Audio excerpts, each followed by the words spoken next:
Hello, Scorpio. Welcome to the Plaid Sheep Oracle. This round of readings, I've been pulling a card from the Mystical Shaman's Oracle as an inspiration, a basis for the reading. Your card is this standstill card. And initially, I was surprised to see it. Though I mean for these readings to be timeless, to be for you whenever you find them. I am recording this in Scorpio season. Just 3 days, a little less than 3 days from the second half of the eclipse cycle with the full moon in Taurus on November 8th. So we're in this deeply scorpionic space. Not just when the sun is here, but in that Samhain time, which for me is not just a single day, but is a whole sort of 2-week period from new moon to full moon. The new moon was on the 25th, the full moon on the 8th. This year, that Samhain cycle includes the eclipse cycle, new moon in Scorpio, solar eclipse, full moon in Taurus, lunar eclipse, and astronomical Samhain when the sun is at 15 degrees of Taurus occurs on the 8th as well. Samhain is considered the Celtic New Year. So it's both a time for looking back as well as a time for planning what is to come ahead. And I expected, a card, the Mystical Shaman or the Drum or something of that nature. And to get the Standstill card was initially odd, but now, having seen the rest of the cards, this is that last quiet moment before the leap, that stillness of the countdown between 1 and 0 just before the rocket takes off. You have the potential of really coming into your own, Scorpio, of really finding the full expression of Scorpio. So we start with this Son of Wands, the Knight of Wands, right? This is fast, moving, passionate, exciting energy. And I don't think, although certainly passion is a word that you hear associated with Scorpio, you don't generally think of, fast moving, right? Scorpio's a fixed sign, a water sign. But Scorpio traditionally is ruled by Mars. And for me, right, these traditional rulerships stay, right, in addition to the new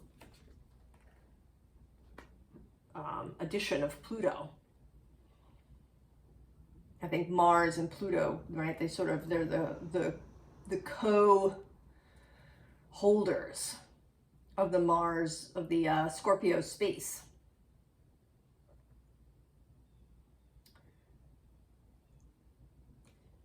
And this first line is sort of an explanation of what lies below versus what might lie above. So when we think of Scorpio, we often think of, deep and dark and, plutonic things, underworld journeys, and the South Node, right, is currently passing through Scorpio. So we might be thinking about what is habitual or what is easy for us, maybe some things that we might want to let go of, or at least not, be focused on any longer. And so the 3 cards here in the middle, we have this 9 of Swords, which is one of the most kind of disturbing 9 of Swords. This very sad 5 of Cups. And then this also sort of very sad 8 of Cups, where all the cups aren't just left behind, they are smashed. And I think often, this might be, what people think of as scorpionic energy, all those deep, dark things that we don't like to talk about. But I think this is to some extent a disservice to Scorpio, because it ignores the generative aspects, the fecund aspects. It's only about the dissolution, the dissolving aspect of an alchemical transformation. You need the solve.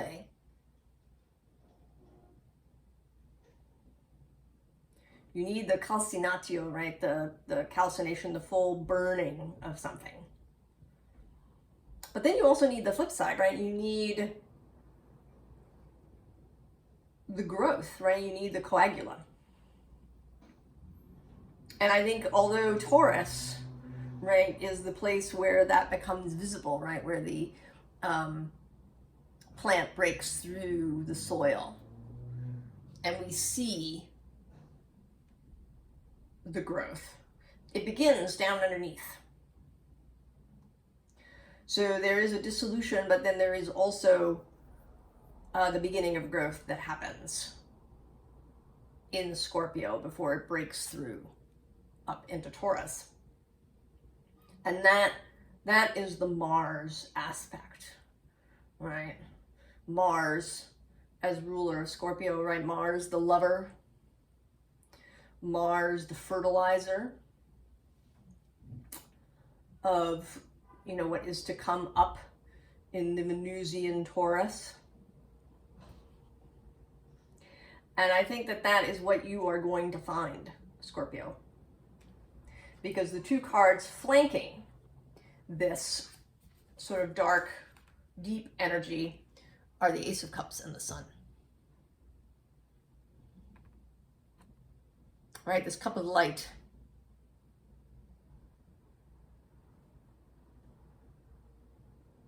There's the Cancer reading had, this cup of light, accepting the cup of light. But I think you aren't accepting the cup of light. I think you are bringing it. It's rising out of you with crystal clarity. And maybe what's doing it for you, and it can be, since we're in this time, something's up with the eclipse. I know someone, an astrologer, who says that eclipses are only about hiding things. But I disagree. I think that eclipses can be revelatory. Apocalyptic, and the apocalypsis revelation, idea. I think that when the sun is occluded or the moon is occluded, that sometimes in a moment when a bright light is, sort of shaded,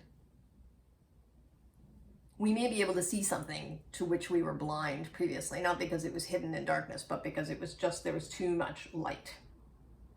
And that can be, too much information coming in from different places.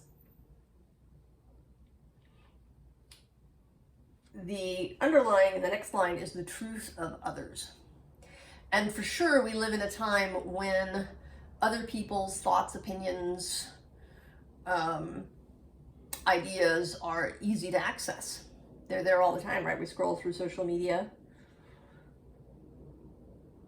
or the news or anywhere else, and everybody else's ideas are there, society's ideas. And because we are often, right, we're sort of trained as young children to accept the authority of others. So it can be easy to take on other people's ideas, and this can be the too much light, right?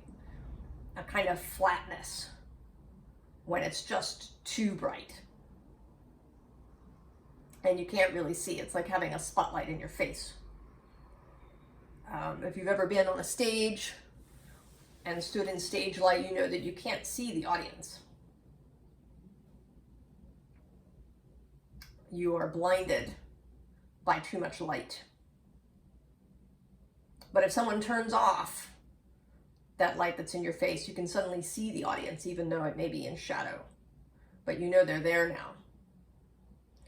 So I think that eclipses do reveal. Maybe just not in the way that we expect. Right? Revelation through darkening. Revelation through seeing from the other side of something, perhaps. And we go from that truth of others card to this destiny of one card. And, right, the spider is sort of, you know, pleasingly a Halloween Samhain image, an image of creation. The spider weaving her web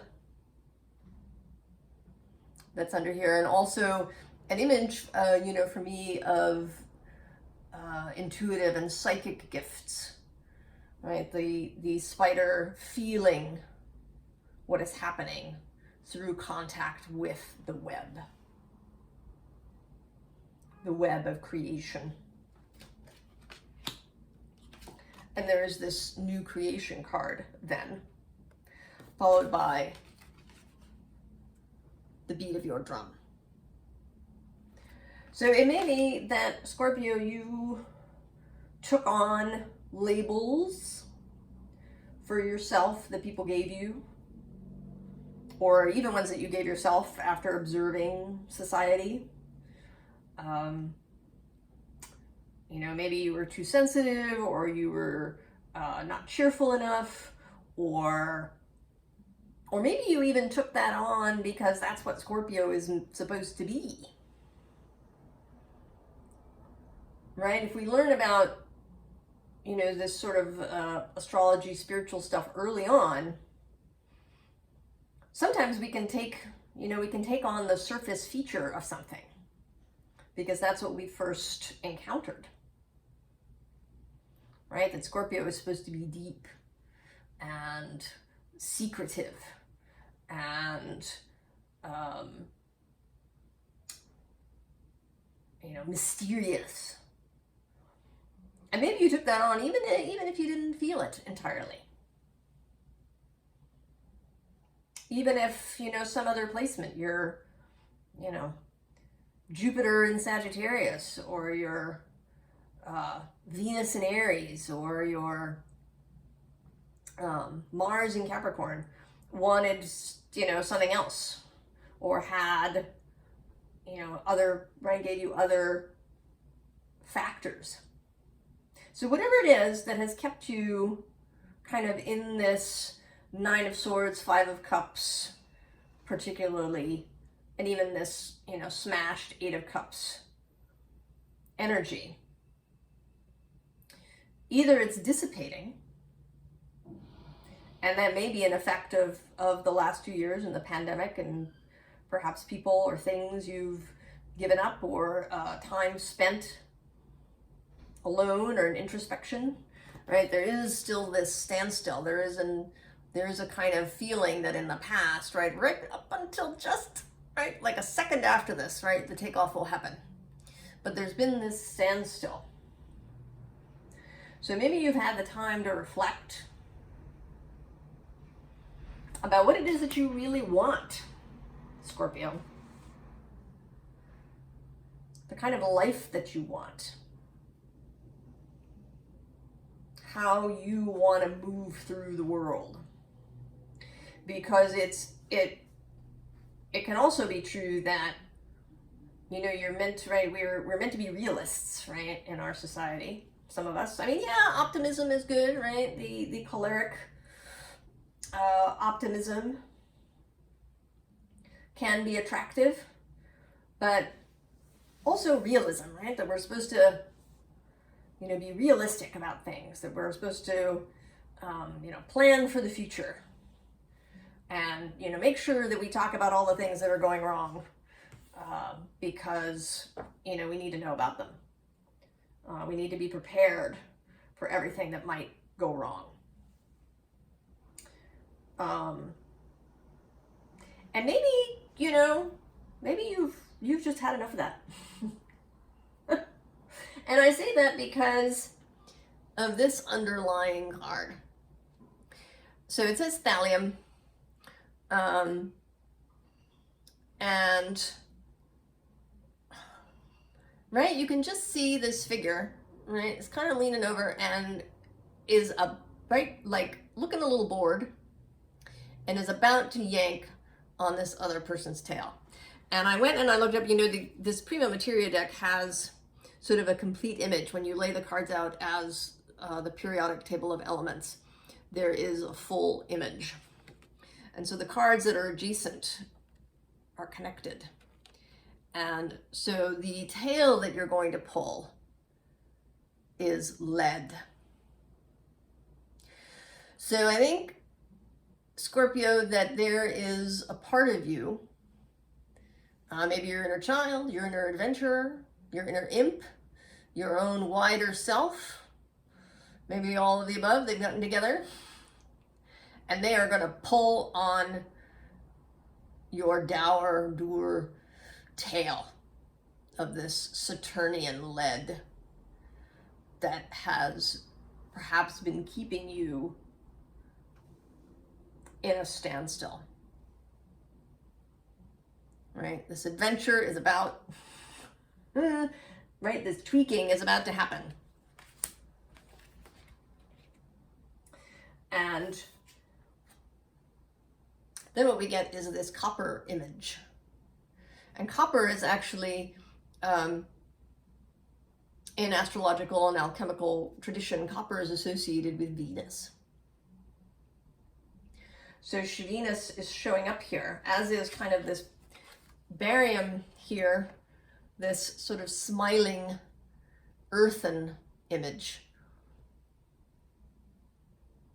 that is, right, Venus and Taurus across the way, where the moon is going to happen in this eclipse, this full moon.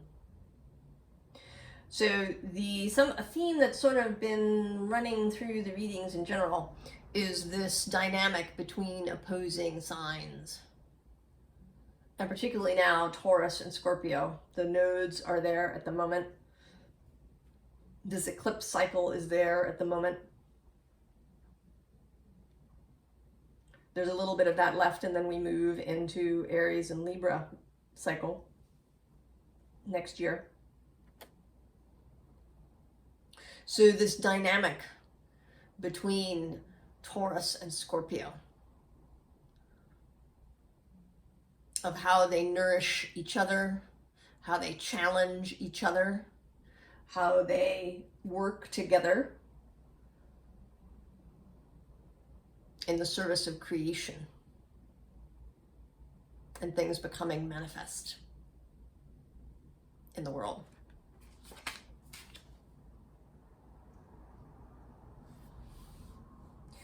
So these next cards from the Urban Crow are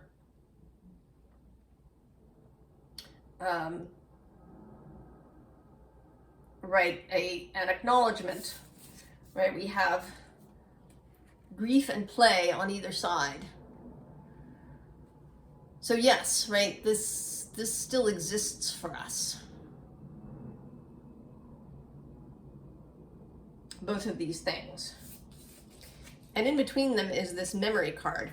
So what I want to say is that this is an admonishment to remember both. We have a tendency to focus in what we remember on the bad thing, right? remembering what went wrong, focusing on the difficulty or on something that somebody said that we didn't like, as opposed to the 10 things that people said that we did like, right? There's a bias to negativity. And I think this is a reminder to not forget the play and the fun. And this underlying nature card is, I think, not so much about nature, but about being willing to stand here alone rather than in the group. Because I think that this, when you take off, now that you've had enough, maybe you've had enough of learning from struggle, of learning from pain, of learning from fear. This can be a really interesting path to choose, to come here on earth and to spend time learning from these deeply difficult experiences. It can be really fertile. But maybe it's time to change that. You have had enough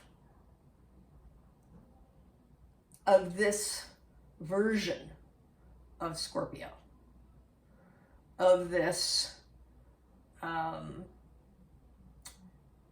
don't like to use the word patriarchy. I think it's overused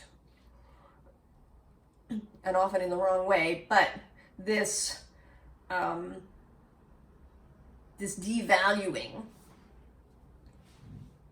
of feminine principles. And I think, right, because we devalued these things, we got bad at them, right? We stopped working with them well. And as a result, the water signs in particular became really difficult signs, right? People think of Cancer as a difficult sign to have, right? That you're, passive aggressive and scared and, in your shell and various other things. And with Scorpio, right, that you're, secretive and mysterious and, that you sting people with your tail. But there's a whole other aspect, right, to all of these signs. I think Scorpio, right, has great courage. And I think there's a generative principle. You're not Aries, right? You may not rush in first, but Mars is there.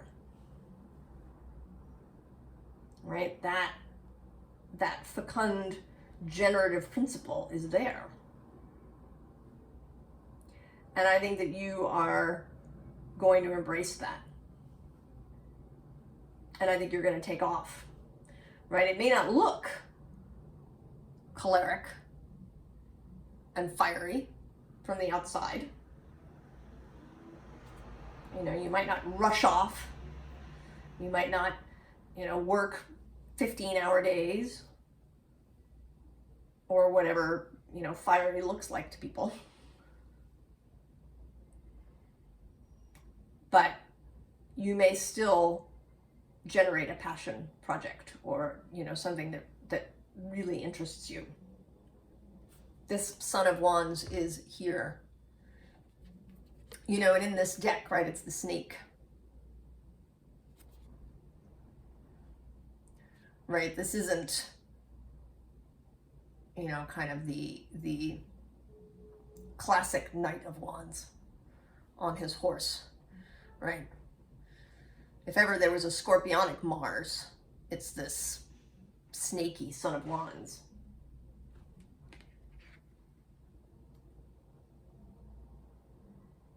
So I asked for a little bit of advice for you, Scorpio. And the underlying, not surprising at all, is the High Priestess. And actually under her is this 5 of water and then the 8 of water, interestingly. All right, 2 of the same cards that came up in that top row. And I think that this, right, use your intuition. Use your intuitive gifts. Your ability to read the waters. And use what has come in the past. Right, all of these perhaps painful experiences that you've passed through. Losses, leavings, walkings away, have given you information and experience. Experience of your own feelings. So now you really know. You're in touch with that. And you'll be able to use that as guidance. And these next 2 cards, right, this Messenger of Water and this King of Fire, feel to me, again, like the 2 halves of Scorpio. Right? This watery, plutonic half, right? Intuitive, seeking, wanting union, wanting merging, wanting to know, right? The detective aspect of Scorpio and Pluto, wanting the truth. And then this King of Fire, this Mars energy, moving through passion, moving through your heart's desire. Really reveling, Scorpio, in your desire. Enjoying desire.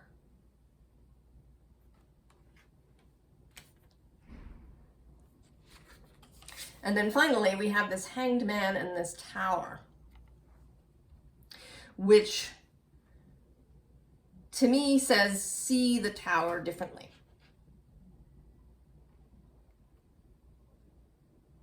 Right? This is not a tower in the classic sense of, sudden events overtaking you. This is different visions of the Tower. Right? It could be the Wizard's Tower, where magic happens. It could be, a giant library filled with knowledge and books of various kinds.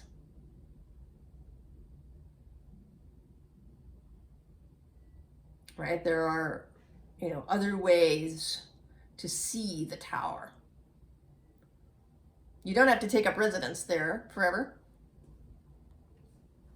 but it can be a place to visit.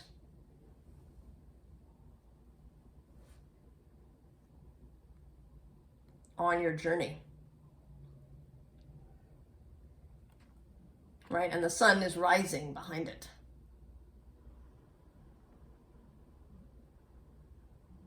So I almost sort of feel like you are here in the Tower, facing the sunrise. That you've been in the Tower, and the Tower can be, society and that we live in. But that it has lots of different rooms and spaces, and that your time in the Tower has given you information and knowledge. Right? The Tower has been instrumental in making you who you are. And all of that is to the good, because who you are is awesome. Right? And that sun is just breaking the horizon, and you are ready to move, Scorpio. To move into this new space where you have clarity, and where you move from love.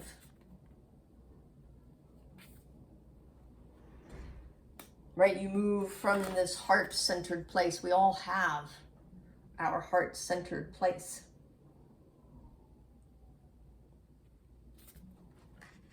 We can all choose to move from love, to see the beauty and gorgeousness in the world, and not just its difficulty. To focus on play and creation and joy, and to do it using everything that we have experienced in our life, that nothing is wasted.